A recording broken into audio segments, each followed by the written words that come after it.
Halo semuanya, selamat datang lagi di sesi bedah gagasan kita. Hari ini kita mau dalemin satu ide yang menurut saya penting banget nih dari buku Empowered. Khususnya bab 72 ya, soal bedanya mengelola stakeholder sama berkolaborasi. Kayaknya beda tipis, tapi dampaknya gede. Sumber kita ya dari buku itu sendiri. Nah, misi kita hari ini apa? Kita mau coba bongkar ya, kenapa sih geser cara pandang ini tuh krusial. Terutama kalau Anda pengen bangun tim produk yang benar-benar empowered. Jangan-jangan cara lama yang mengelola itu malah jadi penghambat. Gimana menurut Anda? Iya, menarik banget ini. Istilah manajemen stakeholder kan udah kayak mendarah daging ya di banyak tempat. Dan buku ini, bener kata Anda, ngaitinnya sama tim yang sering disebut tim fitur. Tim fitur. Yang kerjaannya lebih kayak ngerjain daftar pesanan dari bisnis gitu ya. Fokusnya output melulu. Betul, jadi mengelola stakeholder buat mereka itu seringkali artinya ya gimana caranya biar permintaan fitur itu nggak bikin tim kewalahan. Sekedar ngatur arus masuk aja. Biar nggak tenggelam lah ya. Nah, persis. Beda banget sama konsep tim produk yang diberdayakan. Kalau tim ini fokus utamanya itu melayani pelanggan.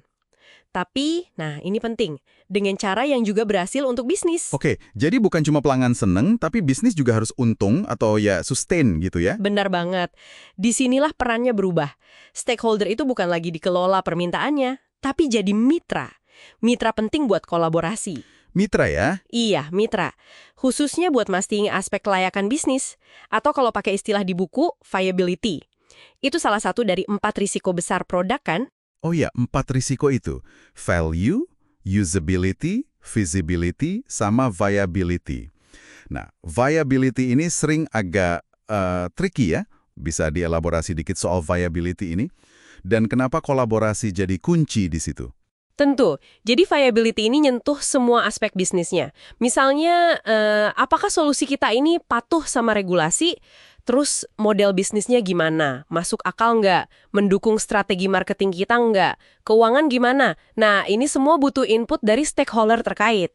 Contohnya bagian hukum gitu ya. Atau marketing finance. Iya, betul. Ambil contoh tim hukum deh. Kalau pakai kacamata manajemen stakeholder lama, mereka mungkin dilihat kayak, penghambat, yang bikin ribet. Yang suka bilang, nggak bisa. Nah, itu dia. Tapi kalau kita kolaborasi, mereka itu mitra strategis. Kita duduk bareng, bukan buat sekedar minta izin, tapi beneran diskusi, oke, ada batasan hukum ABC. Gimana ya caranya kita tetap bisa inovatif, tapi juga patuh aturan? Mencari solusi bareng ya, bukan cuma nunggu lampu hijau atau merah. Persis. Tanpa kemitraan kayak gini, ide produk sebagus apapun bisa aja gagal total. Karena ternyata nggak viable secara bisnis, nggak bisa jalan. Wah, ini benar-benar ngubah cara pandang sih.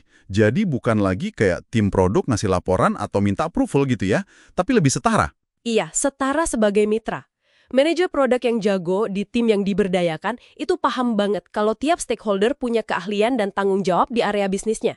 Mereka itu partner kunci buat bikin solusi yang holistik, yang nggak cuma valuable, usable, feasible, tapi juga viable. Jadi bukan lagi sekedar ngumpulin requirements dari stakeholder terus dikerjain. Bukan, jauh dari itu. Ini proses penemuan bareng. Mungkin bikin sesi discovery sama-sama. Atau nentuin OKR bareng yang fokusnya ke outcome bisnis. Bukan cuma daftar fitur yang harus dirilis. Kolaborasi sejatilah pokoknya. Oke. Coba deh, Anda yang dengerin. Renungin sebentar.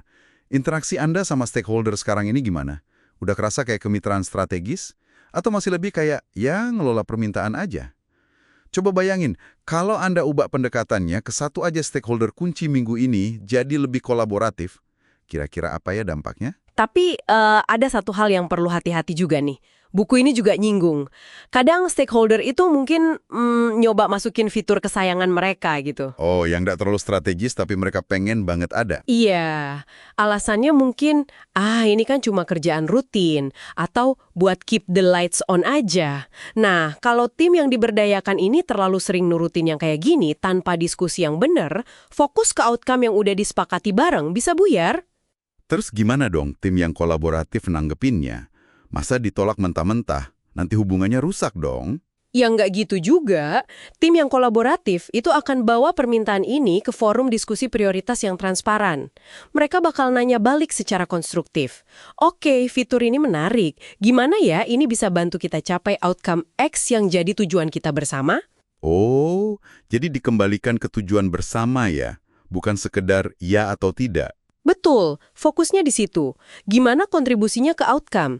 Ini yang bedain mereka sama tim fitur yang mungkin ya udah kerjain aja apa yang diminta atasan atau stakeholder paling kenceng suaranya. Oke, jadi jelas ya benang merahnya. Ada pergeseran fundamental nih. Dari sekedar ngelola permintaan stakeholder, yang jadi ciri khas tim fitur, menjadi berkolaborasi dengan stakeholder sebagai mitra buat nemuin solusi yang gak cuma disukai pengguna, tapi juga kuat secara bisnis. Ini intinya pemberdayaan. Iya, dan penting banget digarisbawahi, ini bukan berarti kita jadi nggak peduli sama stakeholder loh ya.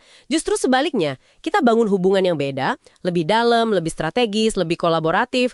Tujuannya yaitu tadi, memastikan solusi yang kita bikin bareng itu benar-benar viable. Kita mengakui kalau keahlian itu tersebar di mana-mana dalam organisasi ya. Bener banget.